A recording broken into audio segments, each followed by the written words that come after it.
जय हिंद दोस्तों, स्वागत है आपका अपने YouTube चैनल लॉजी भाई रोहित में।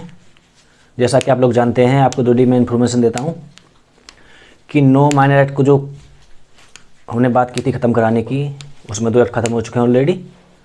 और तीसरा एक्ट मेडिकल टर्मिनेशन एक्ट 1971, गर्भ का चिकित्सा समापन अधिनियम 1971, medical termination of pregnancy act 1971 को आज ही स्टार्ट करेंगे और आज इसको ख़त्म कर देंगे इसी वीडियो में। जैसा कि आप जानते हैं कि मेडिकल टर्मिनेशन एक्ट के अंतर्गत 8 धाराएं हैं और अध्याय इसमें कोई नहीं है। ये भी एक प्री का सवाल है, ठीक। ये अधिनियम बना कब? यह अधिनियम 10 अगस्त 1971 को अधिनियम बना है और 1/4/1972 से संपूर्ण भारत पर अधिनियम लागू है, ठीक है। पूछे अधिनियम बना कब, तो कब बना ये? 10/8/1971 को। लागू कब हुआ? लागू हुआ आपका 1/4/1972 को, ठीक है। सवाल बन जाएगा यहाँ से, कब लागू हुआ? 1/4/1972 को। कहाँ का लागू है? संपूर्ण भारत पर, ठीक है।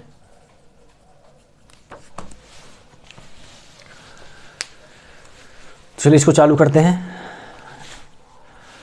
मेडिकल टर्मिनेशन एक्ट 1971 की धारा 2 जो डेफिनेशन की लॉज है, जिसमें बताया गया है कि कौन क्या होता है, तो इसकी जो धारा 2 है उसमें बताया संरक्षक। संरक्षक कौन होता है? संरक्षक वह व्यक्ति होता है जिसको किसी व्यक्ति की संरक्षा मतलब अधिकार दिया गया है उसको संरक्षण करने का, ठीक है ना। जैसे कि आईपीसी में आप व्यभिचार पढ़ते हैं तो व्यभिचार में बताया गया है कि संरक्षक की सहमति के बिना कोई बच्चे का व्यभिचार करेगा तो वो व्यभिचार माना जाएगा, ठीक है ना, बहका कर ले जाएगा। तो संरक्षक वह व्यक्ति होता है जो विधि के द्वारा प्राधिकृत किया गया है, ठीक है ना। उसके बाद धारा 2A आती है।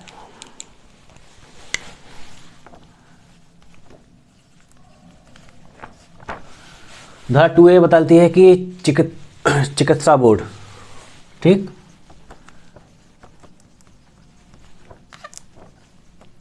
चिकित्सा बोर्ड के बारे में प्रावधान करती है। चिकित्सा बोर्ड के बारे में प्रावधान कहाँ गया? धारा 3 में दिया गया है, ठीक है।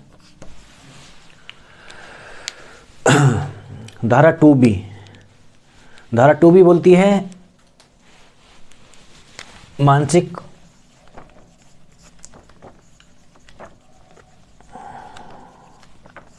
मानसिक व्यक्ति के बारे में, ठीक है।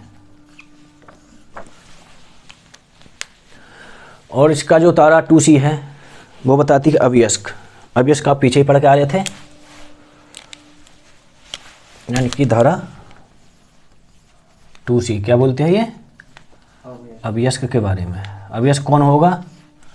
जो व्यस्कता अधिनियम 1875 के अंतर्गत जिसने भी व्यस्कता की आयु प्राप्त नहीं की हो, ठीक है ना, जिसने 18 साल की उम्र अभी प्राप्त नहीं की है वो अवयस्क माना जाएगा, ठीक है।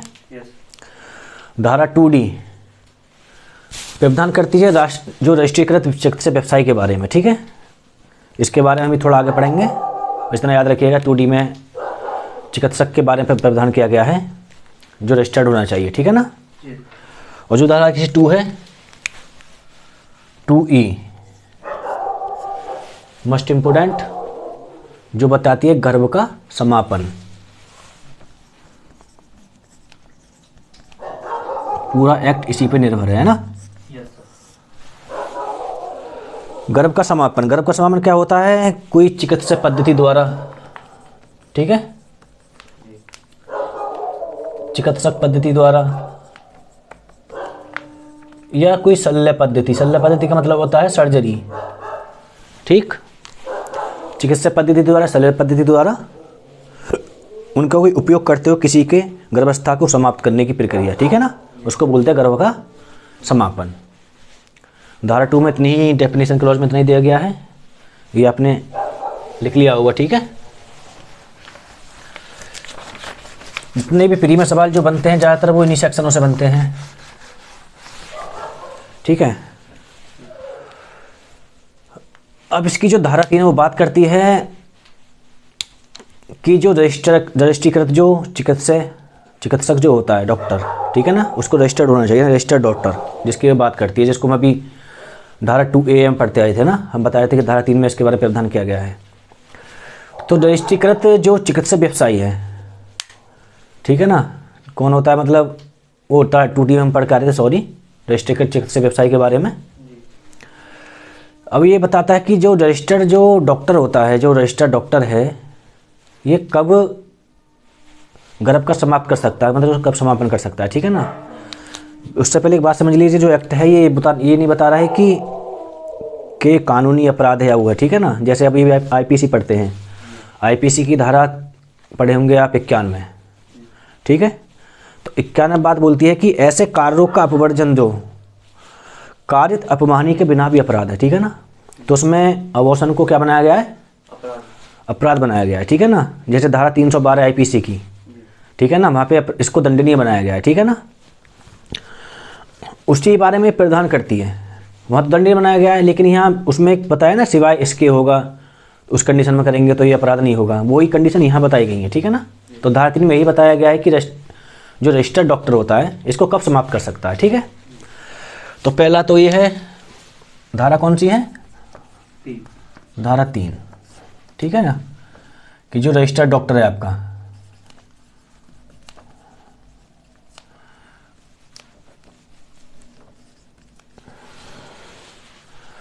जो रजिस्ट्रीकृत डॉक्टर है आपका,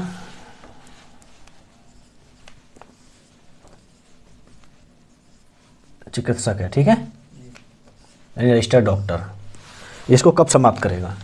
तो देख सुनिए, पहली बात तो उसमें एक कि गर्भ कितने दिन का होना चाहिए, ये कंडीशन है, ठीक है ना। तो उसमें बताया गया है कि 20 से 24 सप्ताह तक का, ठीक है ना। पहले देखिए, हाल ही में इसमें एक संशोधन किया गया है। पहले गर्भ का समापन सिर्फ 20 सप्ताह तक का ही हो सकता था, ठीक है ना, पहले। हाल ही में इसमें संशोधन करके 24 सप्ताह तक कर दिया गया, ठीक है। 24 सप्ताह तक करने में इसमें 2 कंडीशन जोड़ दी गई।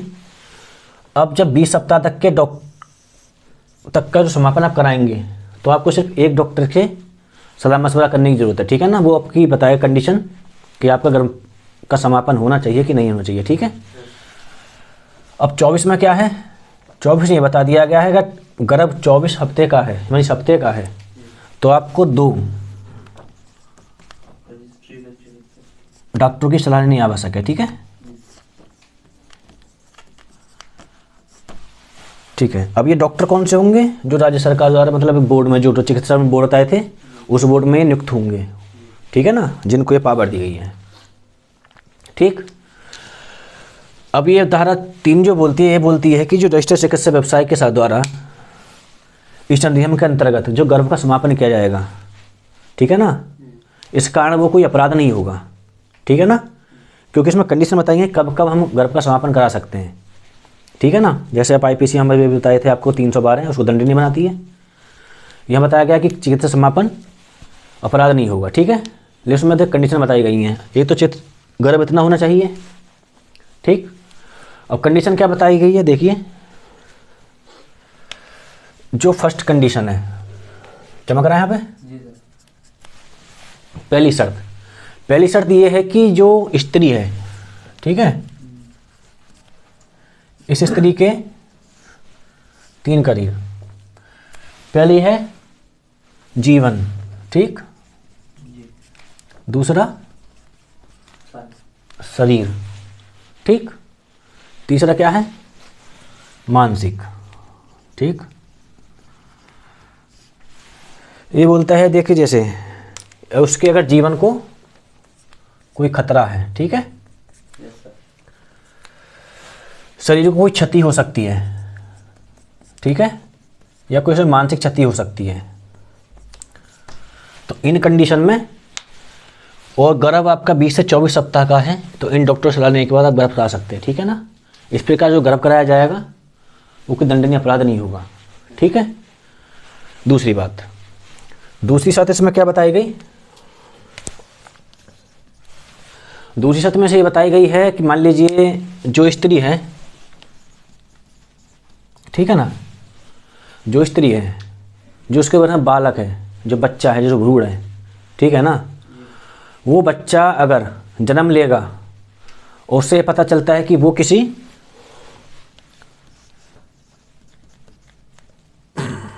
शारीरिक, ठीक है, या मानसिक, इन दोनों किसी बीमारियों से ग्रसित है, ठीक है। इनसे मतलब क्या है, उसका मान लीजिए पैदावार पर मालूम पड़ेगा कि उसको कोई अंग बेकार है, ठीक है ना, कि मान लीजिए उसके एक हाथ बेकार है, उसकी एक आंख नहीं है, उसका कोई कान नहीं है, या ये तो मानसिक, मतलब मानसिक हो गया, मतलब कोई मतलब चित्त विकृत टाइप का, ठीक है ना,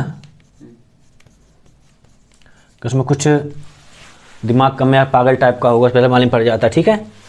शारीरिक का मतलब हो गया उसका कोई अंग या तो है ही नहीं या कुछ अंग खराब है, ठीक है ना। तो इस कंडीशन में ये दो कंडीशन बताई गई हैं कि कब हो सकता है, ठीक है। तो 20 से 24 सप्ताह में डॉक्टरी सलाह लेनी होगी, कंडीशन ये होनी चाहिए, ठीक। अब यहाँ एक बात और आती है कि मान लीजिए स्त्री की उम्र, धारा 3 में ही प्रावधान चल रहा है भी है कि मान लीजिए जो स्त्री है इसकी उम्र 18 वर्ष से कम है या 18 वर्ष है, ठीक है। तो वहाँ क्या होगा, तो वहाँ उसका जो उसका गर्भ का समापन जो होगा उसकी संरक्षक की सहमति से होगा, ठीक है, सहमति से। जैसे भी एक मूवी आई थी डॉक्टर जी, उसमें भी इसी चीज़ के ऊपर एक कंडीशन दिखाई गई है ना, हाँ। तो उसमें लड़की 18 साल से कम होती है। तो फिल्मों में भी हमको कुछ ना कुछ सीखने को मिलती है, देखनी चाहिए जो अच्छी हैं। अब मान लीजिए लड़के 18 वर्ष से या 18 वर्ष की है, तो संरक्षक की सहमति। संरक्षक कौन था, जिसको हम पीछे हम पढ़ के आ रहे थे धारा 2A में, ठीक है ना, जो प्राधिकृत किया गया है उसकी देख रेख के लिए, वही उसका संरक्षक होगा। वो कोई भी हो सकता है, जरूरी नहीं उसके माँ बाप ही हों, ठीक है। अब जो लड़की 18 वर्ष से ऊपर है, ठीक है, तो वहाँ क्या कंडीशन लगाई गई है, तो उसी स्त्री की सहमति, ठीक है। यहाँ से यही प्री सवाल बनेंगे, ठीक है ना। जैसा कि आप जानते हैं हम सिर्फ प्री के पर्पज से पढ़ा रहे हैं, कोई मेंस का वो सिलेबस नहीं है, ठीक है ना। प्री में जितना आपका आ सकता है उतना ही पढ़िए, कि उतना टाइम नहीं है आपके पास। हाँ, तो क्या बताया हमने, अगर 18 वर्ष से ऊपर तो स्त्री की सहमति, ठीक। आगे बढ़ते हैं।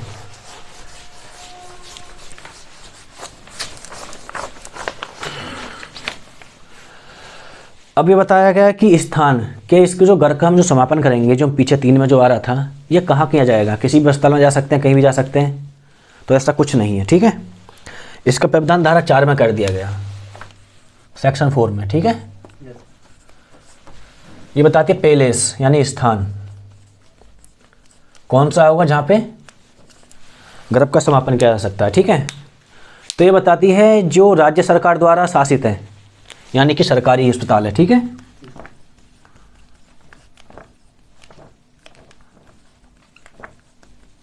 या सरकार द्वारा पोषित है, यानी कि सरकार द्वारा पोषित है, यानी कि सरकार द्वारा उसको मेंटेन किया जाता है, ठीक है ना। जो सरकार द्वारा मेंटेन किया जा रहा है या जो सरकार द्वारा बनाया गया है, ये कंडीशन वहीं अप्लाई होती है, वहीं पे जाकर इनका घर का समापन किया जाएगा, ठीक है ना। जैसे कि आप जानते हैं कि भारत में हर साल जो भारत में जो अस्पताल है ना, लगभग जैसे भी आंकड़े निकल के आए हैं कि 16,296 अस्पतालों को सरकार से अनुमति प्राप्त है जहाँ ये गर्भ का समापन या जो कराया जा सकता है, ठीक है ना।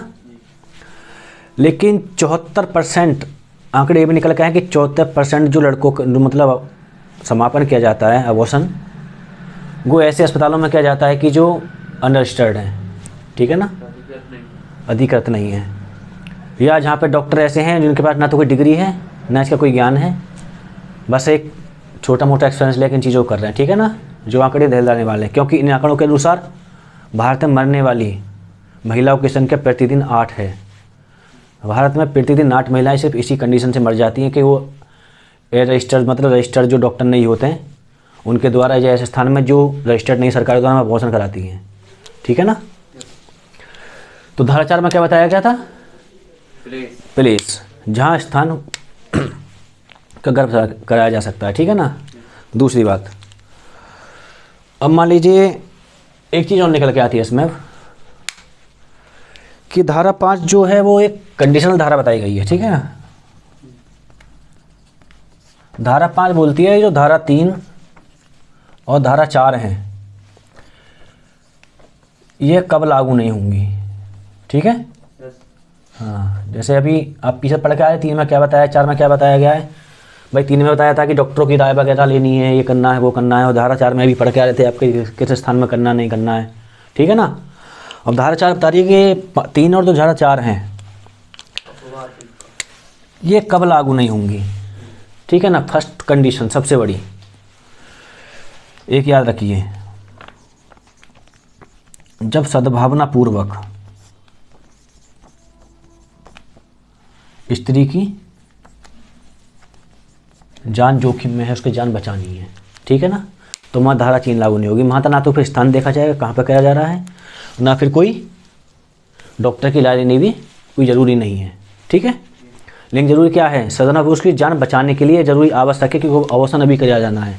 अगर नहीं किया गया तो माँ और बेटा दोनों के लिए खतरा हो सकता है। तो इस कंडीशन के लिए धारा 5 बताई गई कि धारा 3 और 4 में जो प्रावधान बताए गए हैं वो यहाँ लागू नहीं होंगे। ठीक है ना। इसको एक तरह से अपवाद स्वरूप बोल सकते हैं इसका। ठीक है। दूसरी बात, मान लीजिए धारा 5 में एक प्रावधान और कर दिया गया, लेकिन इसका मतलब ये नहीं है कि यह अनरजिस्टर्ड डॉक्टर से करा लेंगे। डॉक्टर वही होगा जो रजिस्टर कराता है। ठीक है ना। हाँ, रजिस्ट्रेटेड डॉक्टर सही होना चाहिए। ठीक है।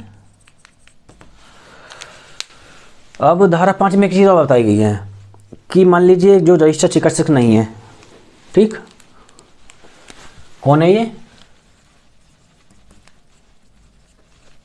रजिस्टर्ड चिकित्सक है ना,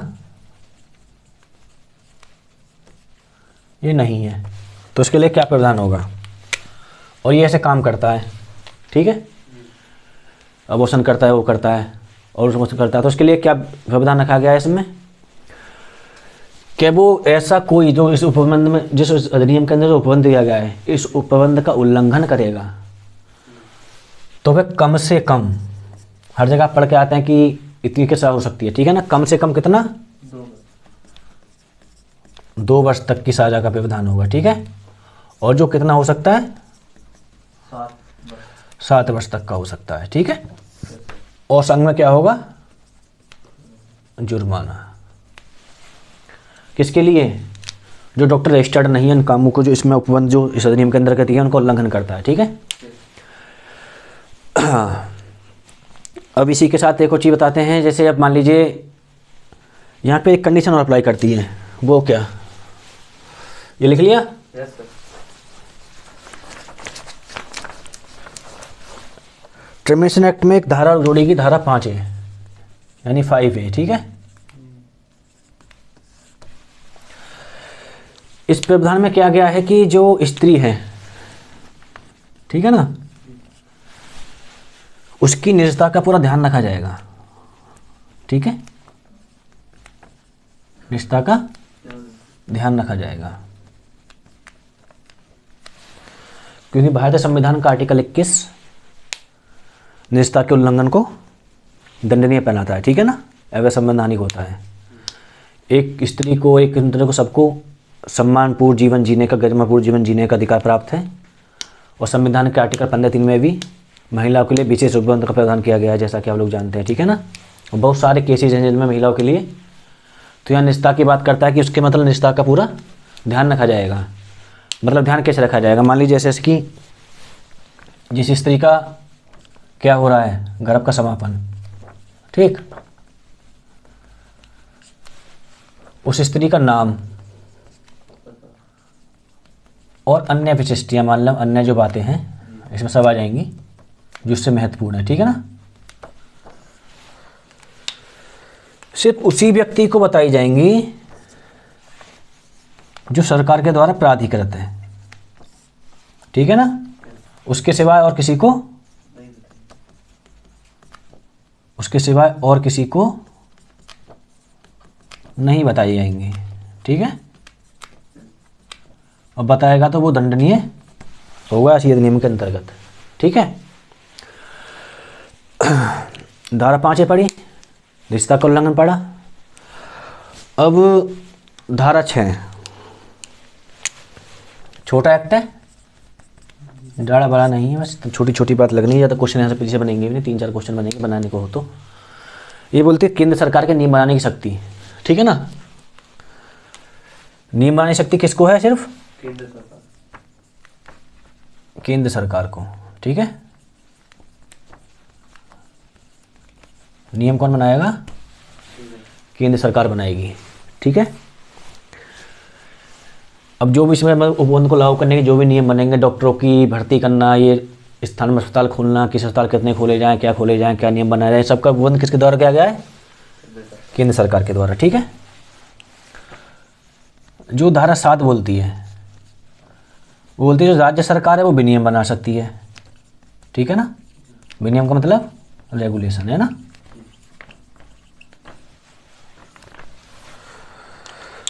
राज्य सरकार क्या बनाएगी? अब दोनों में अंतर समझना, नियम बनाएगी, ये विनियम बनाएगा। यहाँ से फिर ही बनेगा कि विनियम बनाने का अधिकार किसको? केंद्र सरकार को, राज्य सरकार को। तो किसको विनियम बनाने का? राज्य सरकार को। नियम पूछता है तो किसके लिए है? केंद्र सरकार में। नियम बनाने शक्ति राज्य सरकार की कहाँ, केंद्र सरकार की कहाँ दी गई है? धारा 6 में। और विनियम बनाने की शक्ति राज्य सरकार की कहाँ दी गई है? धारा 7 में, ठीक। लेकिन एक चीज़ और इसमें, जो बनाए गए विनियमों का मतलब उल्लंघन करेगा, ठीक है ना, जो भी उल्लंघन करेगा इसका तो वो दंडनीय होगा, ठीक है ना। राज्य सरकार जो विनियम बनाएगी, कोई भी इसका उल्लंघन करेगा, जितने भी बनाए हैं, तो वो क्या होगा? दंडनीय होगा। उसकी सबसे महत्वपूर्ण जो धारा है वो है धारा 8, ठीक। इसको थोड़ा समझना। धारा 8 क्या बोलती है? धारा 8 बोलती है कि इस अधिनियम के अंतर्गत, कौन से अधिनियम के अंतर्गत? गर्भ का चिकित्सा समापन अधिनियम 1971, medical termination of pregnancy act 1971। इसके अंतर्गत जो भी कार्रवाई डॉक्टर के द्वारा की जाती है वो सद्भावना पूर्वक की जाती है, ठीक है ना। कैसे की जाती है? सद्भावना पूर्वक, ठीक है ना, यानी गुड फेथ द्वारा। सद्भावना पूर्वक हम कुछ बातें पढ़ के आ रहे हैं। जब आप साधारण बात पढ़ते हैं भारतीय दंड संहिता के अंतर्गत, ठीक है ना, तो मैं 87, 88, 89 जो धारा बात करती हैं वो किसकी बात करती हैं? गुड फेथ की बात करती हैं, ठीक है ना। गुड फेथ होता क्या है? जब किसी के आदमी के भले के लिए कोई बात करी जाती है, ठीक है ना, तो वो सद्भावना पूर्वक होती है, वो कार्य अपराध नहीं होते। भारतीय दंड संहिता के अंदर उन अपराधों को दंडनीय नहीं बनाया गया, ठीक है ना। वही बात यहाँ पे करती है। जैसे कि आप पढ़ते होंगे एक उसका धारा है, कौन सी धारा? 93। धारा 93, इससे कोई रोल मिलती जुलती नहीं है, लेकिन समझाने के लिए बता रहा हूँ। धारा 93 आईपीसी,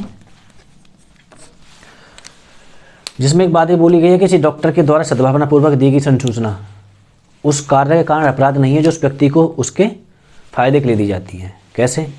मान लीजिए किसी व्यक्ति ने उससे बोला कि मुझको लगता है कि आप 4 दिन से आज जीवित नहीं बचेंगे, आपका लास्ट टाइम है, और वो इतना सुनने के बाद तभी मर गया, तो कोई अपराध नहीं है, ठीक है ना।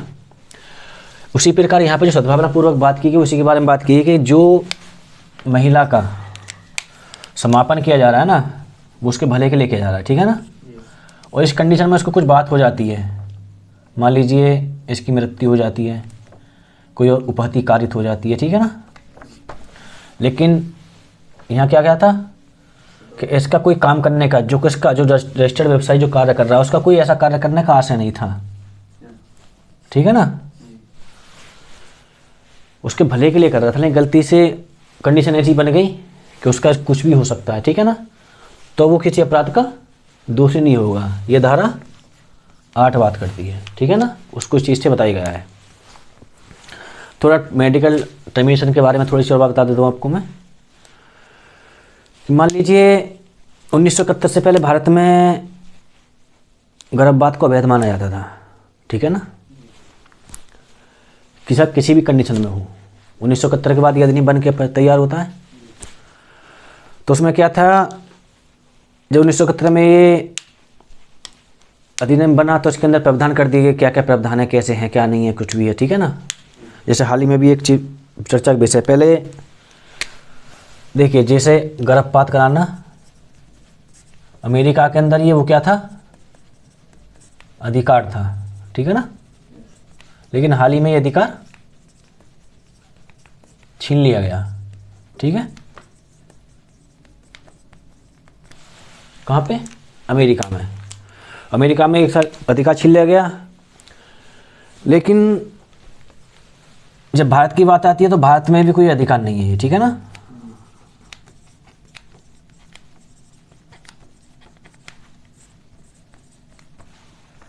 बस ये क्या है कि ये विधि द्वारा क्या कर दिया गया, इसको एक कंडीशनल बना दिया गया, ठीक है ना। विधि द्वारा कंडीशन बना दिया गया है कि उसमें कंडीशन जोड़ दी गई है कि कोई सिचुएशन बन के आती है ऐसी तो आप अपना अबॉर्शन करा सकते हैं, ठीक है ना। अब कहें कि मतलब कुछ भी सिचुएशन नहीं है कि जी हमारा तो अबॉर्शन कर दो, तो ऐसा कुछ भी नहीं है, ठीक है ना। कोई अधिकार इंडिया के अंदर भी नहीं है। और आईपीसी की धारा 312 के अंतर्गत इसको दंडनीय बनाया गया, ठीक है ना।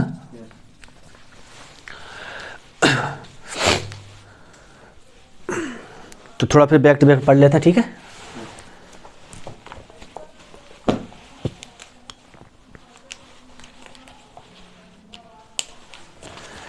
देखिए बैक अपना खोलिए, खोल लिया।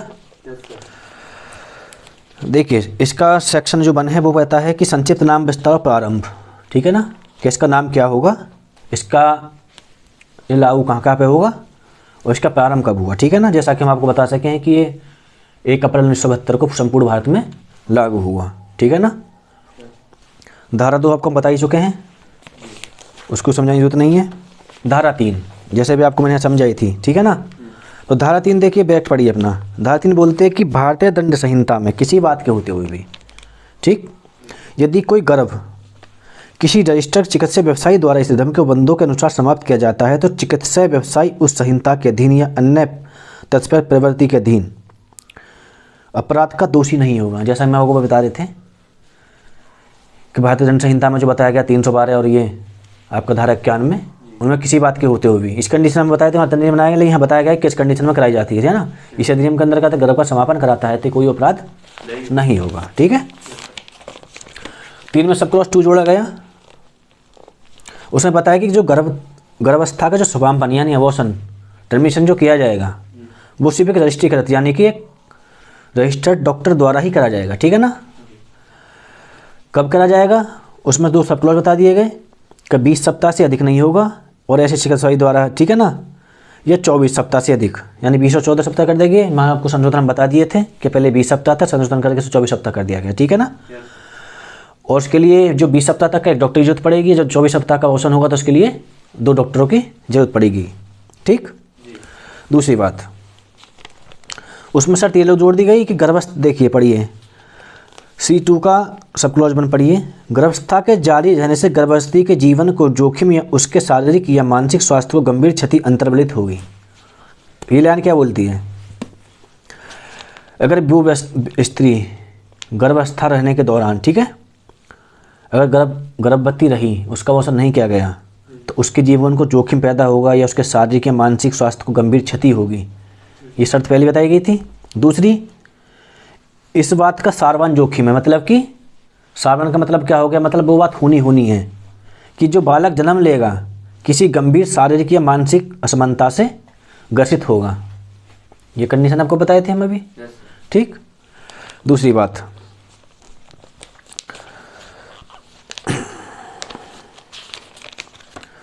अब इसमें जो 2 है जोड़ा गया है सब क्लॉज, ठीक है ना, उसमें ये बताया गया है कि धारा 2 के उपबंध किसी चिकित्सा व्यवसायी द्वारा गर्भावस्था के समापन को वहाँ लागू नहीं होंगे जहाँ चिकित्सा बोर्ड द्वारा गर्भावस्था के ऐसे समापन को किसी सार्वजनिक भ्रूण असमानता निदान द्वारा आवश्यक बना दिया गया है। ये बोल रहा है कि नियम वहाँ लागू नहीं होगा जहाँ पर चिकित्सा बोर्ड द्वारा जो गर्भावस्था के ऐसे समापन को यानी टर्मिनेशन को भ्रूण असप्रमाणता, ठीक है ना, कि निदान द्वारा, मतलब कि जो भ्रूण का है उसको हम खत्म नहीं कर सकते, कोई ऐसा अधिनियम बना दिया गया तो उसके साथ उसको खत्म कर दिया गया है तो महाअधिनियम लागू नहीं होगा, ठीक है। दूसरा बात, इसमें सबसे जो सेक्शन इसका 4 है, जो भी बताए थे कि स्त्री की उम्र, में बताया गया है कि ऐसी स्त्री का गर्भ, ब्रैकेट में पढ़ना, ठीक है ना, जिसने 18 वर्ष की आयु प्राप्त न की हो अथवा जिसने 18 वर्ष की आयु प्राप्त कर ली हो किंतु जो मानसिक रूप से बीमार व्यक्ति हो, तो उसके संरक्षक की लिखित सम्मति से ही किया जाएगा, अन्यथा नहीं। ये एक सवाल और निकल के आता है, सम्मति कैसी होनी चाहिए? लिखित, ठीक है ना, संरक्षक की, ठीक। अगर ऐसी कोई बात नहीं, कंडीशन लड़के 18 कम से कम नहीं है या वो नहीं है, तो उसका प्रावधान उसके खेमे किया गया है, बोला गया है कि कोई गर्भ स्त्री की सम्मति से ही समाप्त किया जाएगा, अन्यथा नहीं। कब? जब खेमे दिए गए उपबंध के सिवाय। उपबंध क्या था? 18 वर्ष की हो या मानसिक किसी पीड़ा से व्यस्त ना हो, ठीक है। अब सेक्शन 4 पढ़िए। सेक्शन 4 बोलता है वह स्थान जहाँ गर्भ समाप्त किया जा सकेगा, जैसे हम बताए थे स्थान के बारे में, ठीक है। तो इसमें बताया गया है कि इस अधिनियम के अनुसार किसी गर्भ का समापन निम्नलिखित में से किसी स्थान पर नहीं किया जाएगा, ठीक है ना। अपना बेट अंडरलाइन करते जाना। तो बोला गया इसमें कि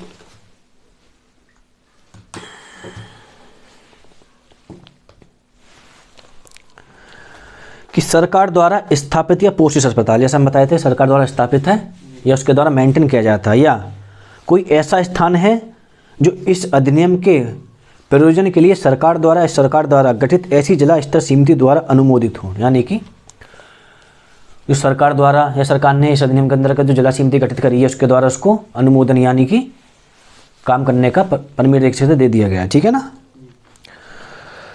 और धारा 5 में आपको बताया गया धारा 3 और 4 कब लागू नहीं होंगी, ठीक है ना। तो उसमें बताया गया कि धारा 4 के उपबंध, धारा की 2 बैक किरण पढ़िए धारा 5 की। इसमें बताया गया है कि धारा 4 के उपबंध और धारा 3 के उपधारा 2 के उपबंधों का उतना भाग जितना गर्भ की अवधि और 2 से न्यून रजिस्टर्ड चिकित्सा व्यवसायियों की राय के बारे में है। यानी कि ये बता रहा है कि गर्भ की अवधि यानी कि 24 से 20 सप्ताह, ठीक है। या जो रजिस्टर्ड हम बताए थे 2 उनकी राय बनानी है, अगर नहीं है तो रजिस्टर्ड व्यवसायी द्वारा उस दवा में समापन को लागू नहीं करेगा, ठीक है ना। यानी कि धारा वहाँ पे लागू नहीं होगी, ठीक।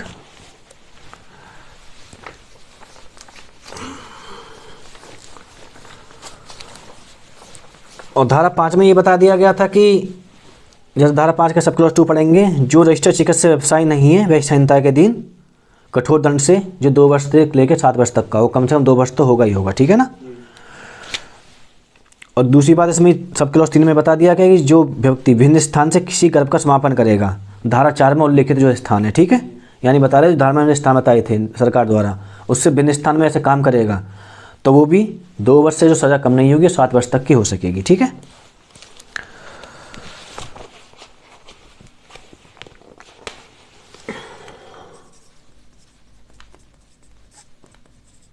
फाइव पे आपको बताए थे निष्ठा का संरक्षण, ठीक है ना। हाँ, निष्ठा का संरक्षण। आपको एक बात तो बता दूं और मैं, जैसा कि आप जानते हैं उत्तर प्रदेश यूपी PCHG 2022, ठीक है ना, 12 फरवरी को एग्ज़ाम कंडक्ट होने वाला है। कुछ ही दिन शेष रह गए हैं जैसा कि आप जानते हैं, ठीक है ना। तो मेहनत कर रहे हैं आप लोग, आपको पता ही होगा, और जो लोग मेहनत कर रहे हैं वो तो कर ही रहे हैं। दूसरी बात, किसी चीज़ से असफलता और सफलता से मत डरिए, ठीक है ना, बस मेहनत करते जाइए। अगर सफलता आप सच्ची राह में सच्चे दिल से कर रहे हैं तो वास्तव में आपको सफलता मिलेगी। दूसरी बात, सबसे बड़ी बात यहाँ पे एक और चीज़ आती है, वो ये है कि सफलता आपको कौन दिलाएगा, है ना। तो सफलता आपको कोई नहीं दिलाएगा, आप स्वयं दिलाएंगे, ठीक है। क्योंकि देखिए खोने के लिए आपके पास कुछ नहीं है, लेकिन पाने के लिए पूरा ब्रह्मांड पड़ा है। जैसे आए थे ऐसे बोरिए लेके यहाँ चले जाओगे, 2 साल 2.5 साल 3 साल हो गए, ठीक है ना, लेकिन पाने के लिए बहुत दुनिया पड़ी है, ठीक है ना। जैसे एक छोटी सी एक लाइन है कि मैं शून्य पे सवार हूँ, मैं अदब सा मैं खुमार हूँ। मैं शून्य पे सवार हूँ, मैं अदब सा मैं खुमार हूँ, मैं मुश्किलों से क्या डरूँ, मैं खुद का खैर हजार हूँ, मैं शून्य पे सवार हूँ। इसकी बड़ी एक अच्छी जो लाइन निकल के आती है, मुश्किलों से क्या डरूँ, मैं खुद का खैर हजार हूँ, है ना। तो वो बोलती है मैं किसी से, शून्य मतलब 0 पे सवार हूँ, पाने के लिए बहुत कुछ है, खोने के लिए कुछ नहीं है, शून्य है, और पाने के लिए कितना है, मैं खुद में हजार हूँ, पूरा ब्रह्मांड। जिसके पीछे लग जाएगी बड़ा भाई, जैसे मान लीजिए एक के पीछे जितनी लगाते चले जाओगे इतनी वैल्यू बढ़ती चली जाएगी, वो इधर लगती जाएगी, तो जैसे आए थे वैसे चले जाओगे। तो फिलहाल आप शून्य हैं, पाने के लिए बहुत कुछ है, खोने के लिए कुछ नहीं है। तो मेहनत करते रहिए, बहुत वैकेंसी है, 303 वैकेंसी है ना, 303 वैकेंसी हैं, काफ़ी समय के बाद आइए, मेहनत करते रहिए, उन लाइनों को बार बार दोहराते रहिए कि मैं शून्य पे सवार हूँ, मैं खुद अब सब एक खुमार हूँ, अब मुश्किलों से क्या डरूँ, मैं खुद का खैर हजार हूँ, मैं शून्य पे सवार हूँ। तो हम क्या बताए थे अभी, निजता का संरक्षण, ठीक है। कोई रजिस्टर्ड चिकित्सा व्यवसाय किसी स्त्री का जिसकी गर्भावस्था का इस नियम के अधीन समापन किया गया है, उसके नाम और अन्य विशिष्टियों के सिवाय तत्समय प्रवर्त किसी विधि प्राधिक अधिकारी को प्रकटन नहीं करेगा, ठीक है। धारा 5 में बता दिए थे, ये बता तो हम पहले ही दिए, थोड़ा डायरेक्ट एक बार पढ़ा देना है, कुछ इसमें छूटा हो तो वो आपका कंट्रोल में आ जाएगा, ठीक है ना।